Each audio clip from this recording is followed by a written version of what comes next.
A very warm and cheerful good morning dear students. Welcome back to my next lecture. So today we will do chapter number 7 of geography and the chapter name is human environment. In human environment we will study settlement, transport and communication. This lecture is for class 7. So let's start our lecture. So in chapter number 1 we have learned that early human being depends on entirely nature. कि हमने chapter number 1 में learn किया था कि जो early human beings थे वो entirely depend थे नेचर पे, अपने फूड के लिए, शेल्टर के लिए, क्लोथ के लिए, सभी चीजों के लिए वो नेचर पे डिपेंड थे. But with the time they learn, with the time spend, जैसे जैसे टाइम स्पेंड होता गया they learn and modify the things. उन्होंने बहुत चीजों को सीखा, अपने स्किल्स को डेवलप किया और नेचर को जो है हमारे मॉडिफाई किया. So they started to grow crops, build homes. धीरे धीरे उसने क्रॉप्स ग्रो करना स्टार्ट कर दिया, होम्स बनाना स्टार्ट कर दिया. And they develop better means of transport and communication. Also they develop the better mean, अच्छे अच्छे ट्रांसपोर्ट के मीन्स उन्होंने डेवलप किए, कम्युनिकेशन के मीन्स उन्होंने डेवलप किए. So in this way they modified the environment. इस तरीके से उसने धीरे धीरे अर्ली ह्यूमन जो है उसने धीरे धीरे हमारे एनवायरमेंट को मॉडिफाई करना स्टार्ट कर दिया. So let's start our first topic, that is the settlement. So what is the settlement?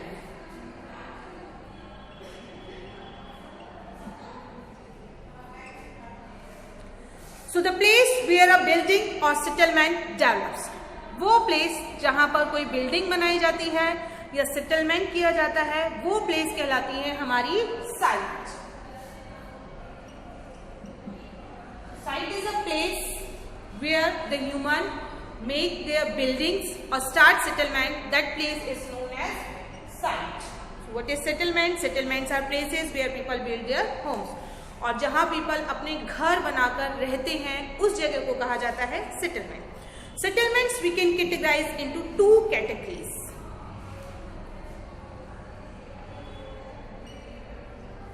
Temporary settlement and permanent settlement.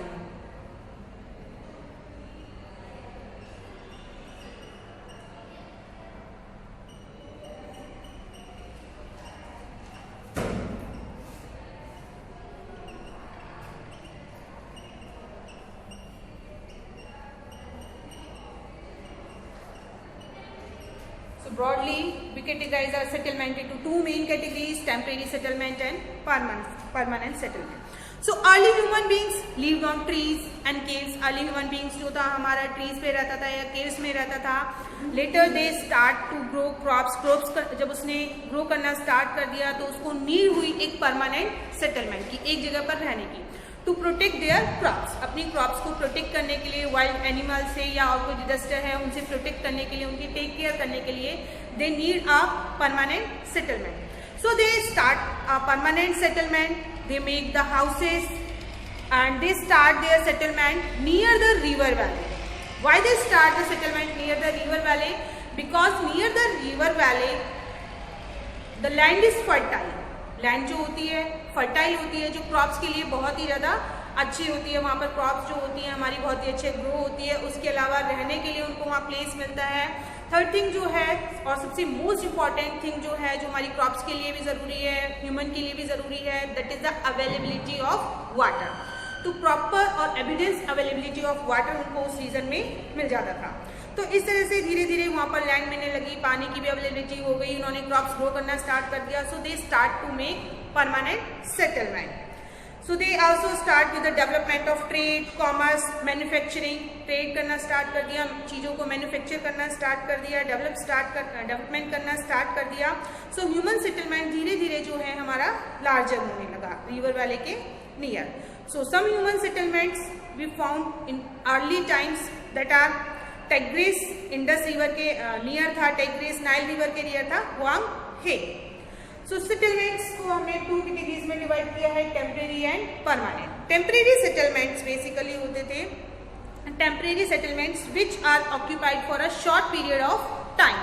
जो हमारे शॉर्ट पीरियड ऑफ टाइम के लिए ऑक्यूपाइड किए जाते थे, मीन्स थोड़े टाइम के लिए पीपल्स वहाँ पर रहते थे, थोड़े टाइम के बाद दे चेंज देयर सेटलमेंट, थोड़े टाइम के बाद वो वहाँ से चले जाते थे. तो इस तरह के सेटलमेंट जो होते थे बेसिकली कहाँ होते थे? डीप फॉरेस्ट में,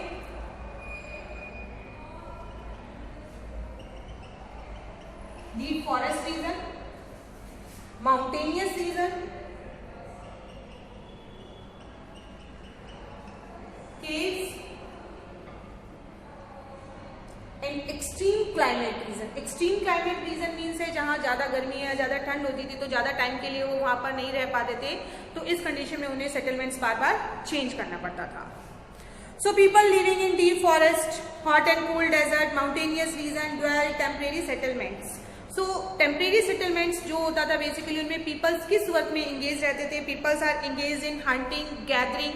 हंटिंग में इंगेज रहते थे, गैदरिंग में इंगेज रहते थे. उसके अलावा शिफ्टिंग कल्टीवेशन किया जाता था. शिफ्टिंग कल्टीवेशन हमारा होता है they grow crops at a one place for a some time only, ठीक है, और सम ईयर्स, कि कुछ साल के लिए या कुछ समय के लिए वो क्रॉप्स एक जगह पर ग्रो करते थे. आफ्टर सम टाइम और some years they can change the place and there they start to grow the crops, कि एक जगह पर क्रॉप्स ग्रो की, उसके बाद जब हमारी जो लैंड है उसकी फर्टिलिटी लॉस्ट हो गई, फर्टिलिटी खत्म हो गई, तो they move to the next place. वो उस जगह को छोड़कर नेक्स्ट प्लेस पे चले जाते थे, वहां पर क्रॉप्स को ग्रो करना स्टार्ट कर देते. या फिर शिफ्टिंग कल्टीवेशन में हमारे जो फ्रूट्स वाले जो हमारे प्लांट्स होते हैं, फ्रूट्स वाले ट्रीज जो होते हैं, उनको ग्रो करते थे. एक जगह के फ्रूट्स खत्म हो जाते थे तो दूसरी जगह पर वो मूव ऑन कर जाते थे. उसके अलावा ट्रांसह्यूमेंस बेसिकली होता है, ट्रांसह्यूमेंस में हमारा होता है it is a seasonal movement of people. Transhumance का मीन्स होता है seasonal movement of people.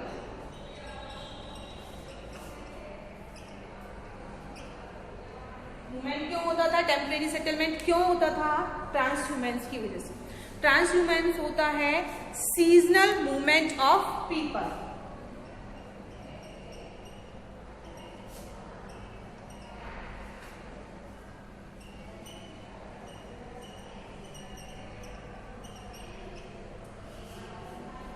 People who rear animals move in search of new pastures. जो पीपल एनिमल्स को पालते थे, एनिमल्स को रियर करते थे, जब वहां पर हमारी जो फॉडर है, जो पशु चारा खाते हैं, वो खत्म हो जाता था, उस कंडीशन में वो अपने एनिमल के साथ दूसरी जगह पर मूव ऑन कर जाते थे, उसे कहते थे ट्रांसह्यूमंस. क्लियर? सो ये हमारे टेम्परेरी सेटलमेंट हो गए. उसके बाद आता है हमारा permanent settlement. In permanent settlements people build home and live in. कि टेम्परेरी सेटलमेंट्स में तो जो पीपल्स थे वो शॉर्ट पीरियड के लिए प्लेस को ऑक्यूपाइड करते थे, वहां पर शॉर्ट पीरियड के लिए रहते थे. परमानेंट सेटलमेंट्स में हमारे पीपल्स अपने हाउस बनाते थे और वहां पर रहना स्टार्ट करते थे. That is the permanent settlement. So now one incident given in your book. It was Mary's birthday party. Mary की बर्थडे पार्टी थी. She and her friends were waiting for Gurpreet. और वो मैरी और उसके फ्रेंड्स जो थे गुरप्रीत का वेट कर रहे थे. गुरप्रीत आए और वो केक कट करें. सो एट लास्ट गुरप्रीत अराइव्ड. और लास्ट में गुरप्रीत आई. और जब वो आई तो वो कैसी फील कर रही थी? वो दिख रही थी वो बहुत ही टायर्ड है, खांस रही थी, ठीक है ना, और शोर से परेशान हो चुकी थी वो. Then Gurpreet explain that the traffic jam was terrible, कि ट्रैफिक जाम में वो फंस गई थी. और जो ट्रैफिक जाम होता है बेसिकली बहुत सारे व्हीकल्स जो होते हैं एक जगह पर रुक जाते हैं, तो उसकी वजह से जो हमारा आने जाने का जो पाथ होता है वो भी रुक जाता है, तो उसमें वो फंस गई थी. And Mary mother's Mrs Thomas and patted Gurpreet back and seated. उसकी पीठ को थपथपाया और उसे कहा बैठने को of. The pollution in our city. Prasad had recently came from his village. Prasad ने भी कहा प्रसाद रिसेंटली ही विलेज से आया था और उसने बताया कि सिटी में जो पॉल्यूशन लेवल है बहुत ज़्यादा इंक्रीज हो चुका है. तो उसने पूछा ऐसा क्यों हुआ है? वो विलेज से आया था तो उसे पता नहीं था कि यहाँ पर इतना ज़्यादा जो पॉल्यूशन लेवल इंक्रीज हो चुका है, क्यों हो रहा है. So he asked why do we have such traffic jams. क्यों ये ट्रैफिक जाम है, क्यों ये पॉल्यूशन है सिटीज़ में? हमारे विलेज में तो इस टाइप का कुछ नहीं होता है.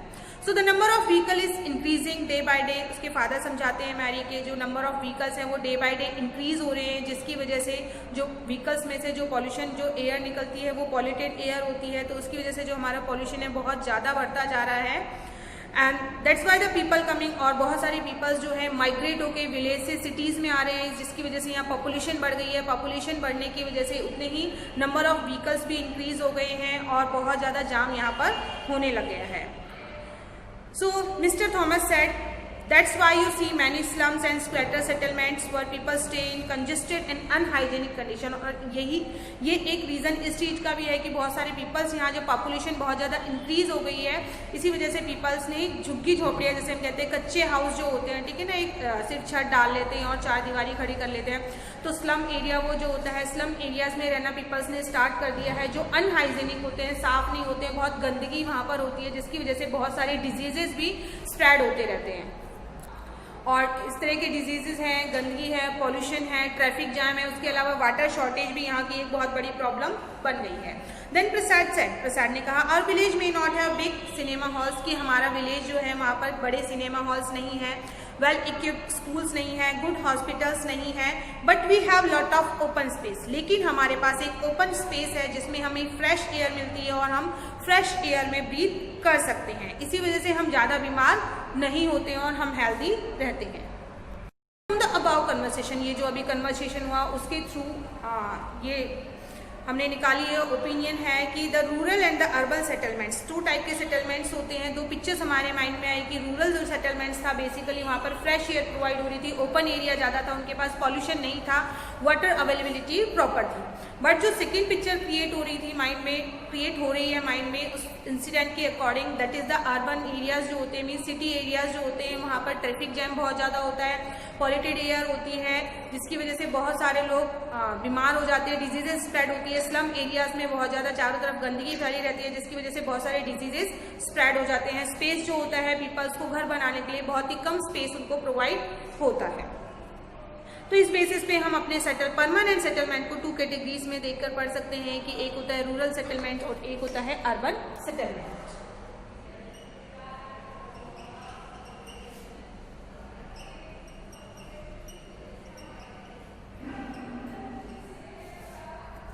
और रूरल सेटलमेंट बेसिकली होता है उसमें पीपल जो इंगेज रहते हैं वो रहते हैं एग्रीकल्चर में, फिशिंग में, forestry, craft work and trading.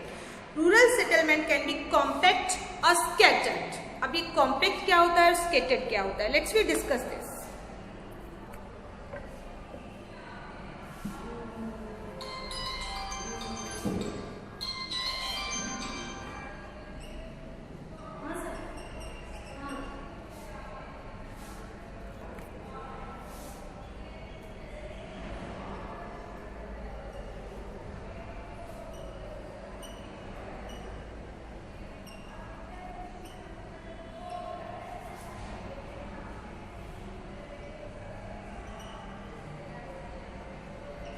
Compact and scattered settlement. So compact settlement is a closely built area of dwelling where flat land is available. Compact जो settlement होता है बेसिकली फ्लैट लैंड जहाँ पर available होती है तो वहाँ पर पास घर बनाए जाते हैं, बहुत ही ज़्यादा कंजेस्टेड हाउस होते हैं, वो हमारा होता है compact settlement.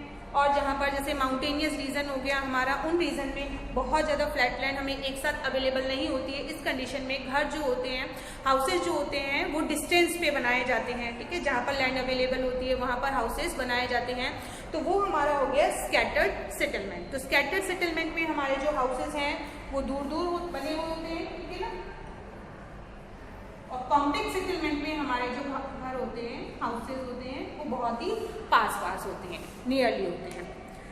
So scattered settlement dwelling are spaced over extensive area हो गया, बेसिकली हिली ट्रैक्ट्स हो गए, थिक फॉरेस्ट रीजन हो गए, कोल्ड क्लाइमेट्स जहाँ होता है तो वहाँ पर हमारे जो सेटलमेंट्स होते हैं वो हमारे होते हैं scattered settlement. So in rural areas people build home, rural areas में जो पीपल हैं अपने घर बनाते हैं एनवायरनमेंट के अकॉर्डिंग। एनवायरनमेंट के अकॉर्डिंग मीन्स है कि कहीं पर हमारे रेनफॉल बहुत ज़्यादा होती है, कहीं पर ठंड बहुत ज़्यादा होती है, कहीं पर गर्मी बहुत ज़्यादा होती है, तो उस अकॉर्डिंग हमारे हाउसेज बनाए जाते हैं।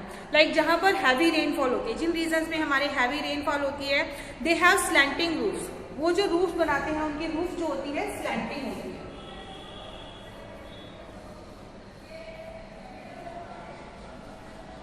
So where people experience heavy rainfall, they made houses with a slanting roof.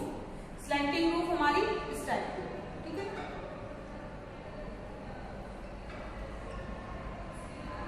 इसकी वजह से क्या होता है, रेनफॉल बहुत ज्यादा हो रही है तो वाटर जो है हमारी छत पर स्टोर, रूफ पर स्टोर नहीं हो रहा है, वो हमारे बहकर नीचे आ जाता है, ठीक है।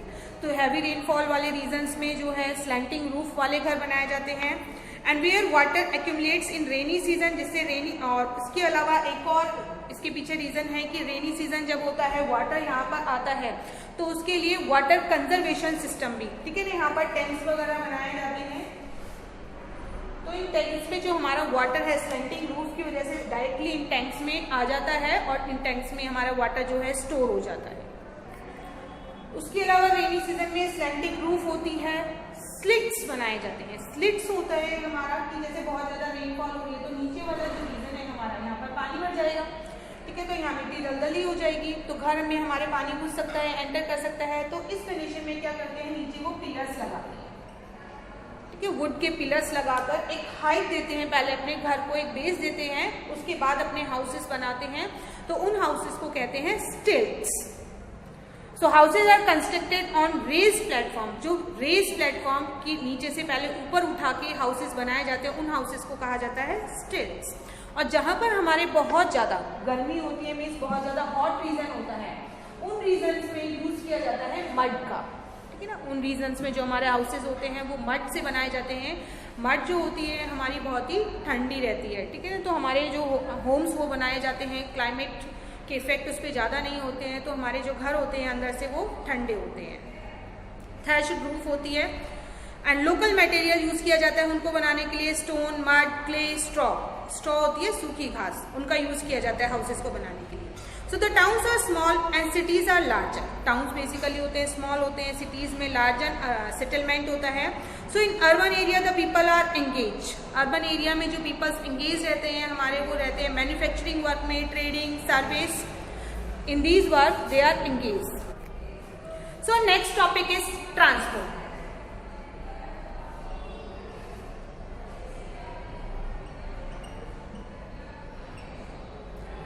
Transport is the means by which people and goods move. कि ट्रांसपोर्ट वो मीन्स है जिसके थ्रू हम या फिर हमारी जो चीजें हैं, मटेरियल है, गुड्स है, वो मूव करते हैं एक जगह से दूसरी जगह पर, उसको हम कहते हैं transport. So in the early days we took great deal of time to travel long distances. Previously time में जो लॉन्ग डिस्टेंसेस हमें कवर करने के लिए we are using our foot, later we are using the animals. धीरे धीरे हमने animals का यूज स्टार्ट कर दिया। Later we develop wheel. Wheel के डेवलपमेंट के बाद जो हमारा ट्रांसपोर्टेशन है बहुत ही फास्टली ग्रो करने लगा। फास्टली हम एक जगह से दूसरी जगह पर बहुत जल्दी ट्रैवल कर सकते थे, मूव कर सकते थे। So in our country donkey, mules, bullocks, camels are common means of transport in the previous time. previous time में ये common means थे transport जिनका यूज किया जाता था एक जगह से दूसरी जगह पर जाने के लिए। And in the Andes mountain of South America, Andes mountain जो South America में है, वहां पर हमारे ilmas are used. ilmas use किए जाते थे, वो याक्स होते थे, ठीक है ना, जैसे हमारे तिब्बत में जो होते हैं, तिब्बत में भी हमारे याक्स का यूज किया जाता है।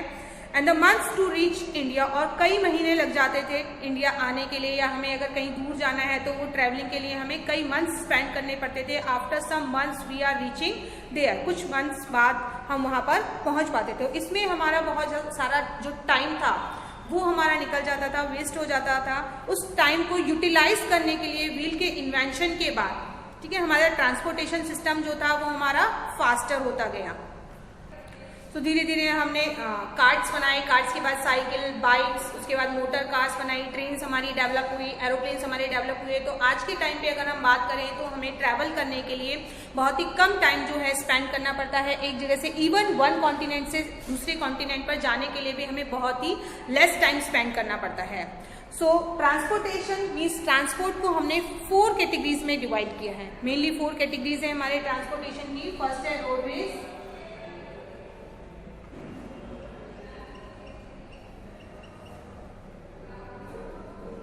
second one is railways,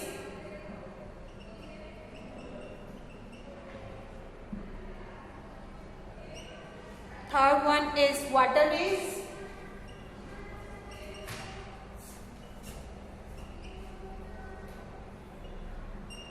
and fourth one is airways.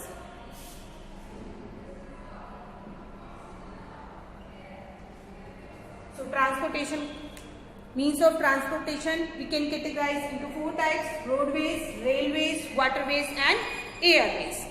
So first we discuss the roadways. So the most commonly used means of transport is roadways. सबसे ज्यादा जो ट्रांसपोर्टेशन के लिए यूज किया जाता है वो हमारा है रोडवेज. शॉर्ट डिस्टेंसेस के लिए हम प्रीफर करते हैं रोडवेज को. And roads can be metal and unmetal. Roads हमारे तीन टाइप्स के होते हैं. रोडवेज का हम यूज करते हैं metal and unmetalled.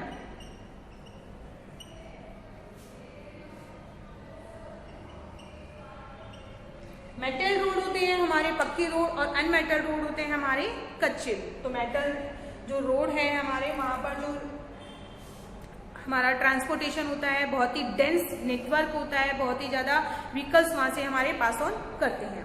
So roads have also been built in terrains. Terrain वाले जो रीजन्स होते हैं हमारे उनमें भी इजीली रोड्स को बिल्ड किया जा सकता है.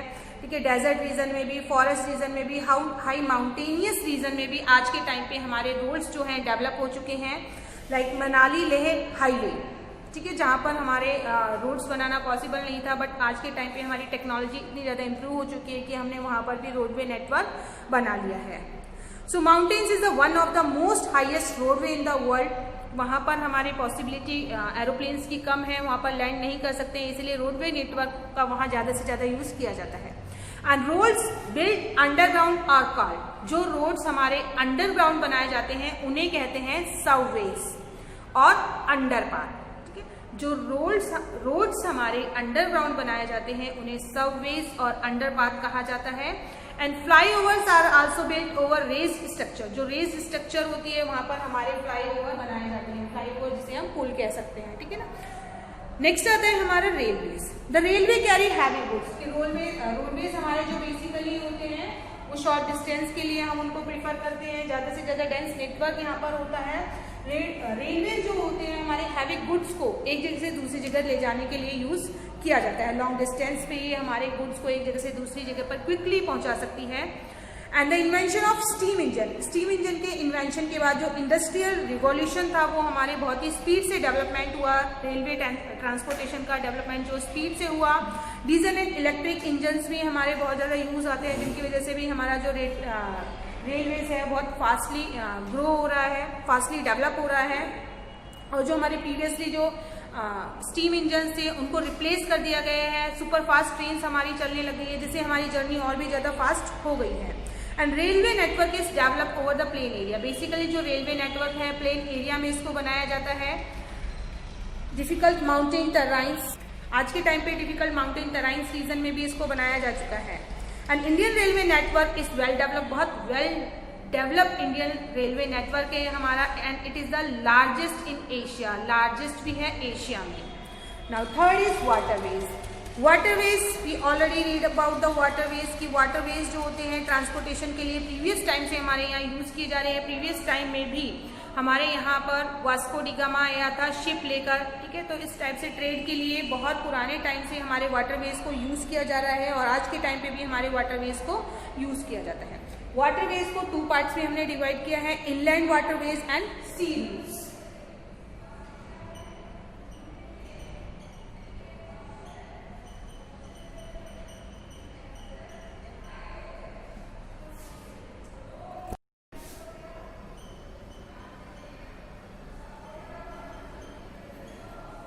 Inland waterways and sea. So navigable river and lake are used in inland. Navigable river जो होती है, ठीक है, जहाँ नेविगेशन बहुत ज़्यादा होता है, शिप्स बहुत ज़्यादा चलती है, उसके लिए हमें जो यूज़ करते हैं या लेक्स के लिए जो यूज़ करते हैं उसके लिए हम इनलैंड वाटरवेज का यूज़ करते हैं. और कुछ इंपॉर्टेंट इनलैंड वाटरवेज हैं हमारे Ganga Brahmaputra river system, Great Lakes, North America and Nile river. Africa की नाइल रिवर जो है गंगा ब्रह्मपुत्र रिवर है. उसके अलावा लेक्स जो हैं हमारे नॉर्थ अमेरिका की, उनका यूज़ हम किसके लिए करते हैं? इनलैंड वाटरवेज के लिए. उसके अलावा होते हैं हमारे सी रूट्स. सी रूट्स हमारे एक कॉन्टिनेंट से दूसरे कॉन्टिनेंट पर या लॉन्ग जर्नी के लिए जो हमारे रूट्स के यूज़ किए जाते हैं वो हमारे होते हैं सी रूट्स. ओशनिक रूट्स भी इन्हें कहा जाता है. और बेसिकली ये रूट्स हमारे यूज़ किए जाते हैं जो हमारे गुड्स होते हैं उनको मर्चेंडाइज करने के लिए, एक जगह से दूसरी जगह पर सेल करने के लिए या इंपोर्ट या एक्सपोर्ट करने के लिए यूज़ किया जाता है इनको. So these route connected with ports. ये सारे रूट्स जो हमारे होते हैं पोर्ट्स, जिसे बंदरगाह कहते हैं. Port is a place where the ships load and unload. वो जो जगह होती है हमारी सी के नियर, वो पोर्ट होती है जहाँ पर शिप्स को लोड और अनलोड किया जाता है। तो कुछ मेन इंपॉर्टेंट पोर्ट्स हैं वर्ल्ड के हमारे। सिंगापुर, मुंबई है, एशिया में मुंबई है, न्यूयॉर्क है, लॉस एंजल्स नॉर्थ अमेरिका में है, Rio de Janeiro south America में है, Durban and Cape Town Africa में है हमारे, सिडनी ऑस्ट्रेलिया में है, एंड लंदन एंड रोटेरडम यूरोप में है। ये हमारे कुछ सी रूट्स हैं जो यूज बहुत ज़्यादा कॉमनली यूज किए जाते हैं। Now Airways, this is the fastest, सबसे जो फास्टेस्ट मीन्स ऑफ ट्रांसपोर्ट है that is the Airways. It is also the most expensive, fastest के साथ ये एक्सपेंसिव भी है। 12th सेंचुरी में इसका डेवलपमेंट हुआ था क्योंकि इसकी जो फ्यूल की कॉस्ट है बहुत ज़्यादा है, इसी वजह से ये बहुत ज़्यादा एक्सपेंसिव होता है। And air traffic is adversely affected by the bad weather. Bad weather जब होता है, फॉग होता है, स्टॉर्म होता है, ठीक है ना, तो इसकी वजह से जो हमारा एयर ट्रैफिक होता है वो अफेक्ट होता है। And it is the only mode of transport reach the most remote. Remote means जहाँ पर जाना इजी नहीं होता है, बहुत ज़्यादा डिफिकल्ट होता है जिन रीजन्स में जाना, जो अकेले रीजन्स हैं, मीन्स बिल्कुल कट ऑफ रीजन्स हैं, तो उन रीजन्स में भी हम एयरपोर्ट का यूज़ करके ईजिली वहाँ पर पहुँच सकते हैं। Helicopters are extremely useful. Helicopters जो होते हैं वो भी हमारे लिए बहुत ज़्यादा यूजफुल होते हैं। नेचुरल कैलेमिटी के टाइम पे जब कोई नेचुरल कैलेमिटी आती है, बाढ़ आ जाता है या कोई भी अलग डिजास्टर आ जाता है, मुसीबत आ जाती है, तो उस कंडीशन में हेलीकॉप्टर्स के थ्रू उन्हें फूड प्रोवाइड किया जाता है या उन्हें प्रोटेक्ट किया जाता है, बचाया जाता है। तो हेलीकॉप्टर्स भी बहुत ज़्यादा हमारे लिए रेस्क्यू प्रोग्राम हेलीकॉप्टर्स के थ्रू उन रीजन्स में चलाया जाता है जिससे फूड डिस्ट्रीब्यूट किया जाता है, क्लोथ्स, मेडिसिन उन तक पहुँचाई जाती है। तो कुछ इंपॉर्टेंट एयरपोर्ट्स हैं हमारे जो Delhi, Mumbai, New York, London, Paris and Frankfurt, ठीक है, ये सारे इंपॉर्टेंट एयरपोर्ट्स हैं हमारे। Now our last topic is communication. So what is communication? Let's we discuss communication.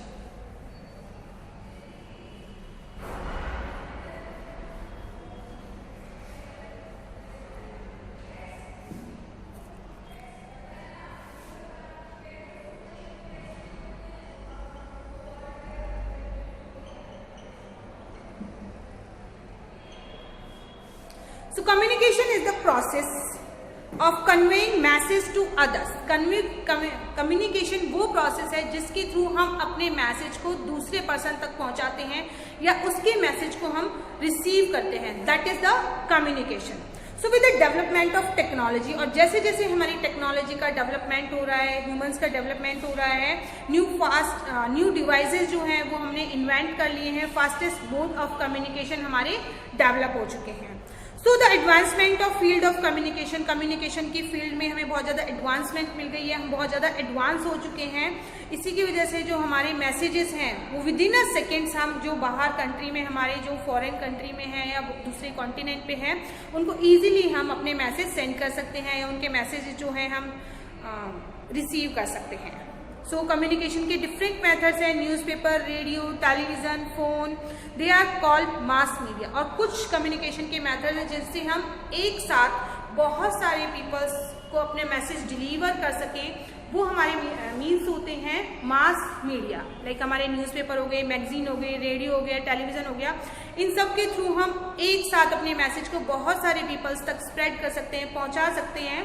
तो ये हमारे होते हैं मास मीडिया कम्युनिकेशन। इसके अलावा सैटेलाइट्स जो हैं, सैटेलाइट्स के थ्रू हमारे कम्युनिकेशन बहुत ज़्यादा ईजियर हो गया है। इवन फॉरेस्ट एरिया जो है, अंडरग्राउंड वाटर है, उन सब में भी हमारा कम्युनिकेशन, वहाँ से भी हमारा कम्युनिकेशन ईजिली हो सकता है। कम्युनिकेशन में और हम यूज़ करते हैं वायरलेस चीज़ों का हम यूज़ कर सकते हैं, तो वायरलेस के थ्रू भी हम कम्युनिकेशन कर सकते हैं। उसके अलावा इलेक्ट्रॉनिक मेल्स है, ईमेल्स है, इंटरनेट का हम यूज़ कर सकते हैं, टेलीफोनिक कम्युनिकेशन है, सेलुलर फ़ोन हम यूज़ करते हैं। ये बहुत ज़्यादा पॉपुलर है आज के टाइम पे। Internet provide with the world wide news, और इंटरनेट के थ्रू हम पूरे वर्ल्ड में जो भी कुछ हो रहा है, ठीक है ना, जो भी इंसिडेंट्स हो रहे हैं, उन सभी की घर बैठे नॉलेज दे सकते हैं due to the communication only.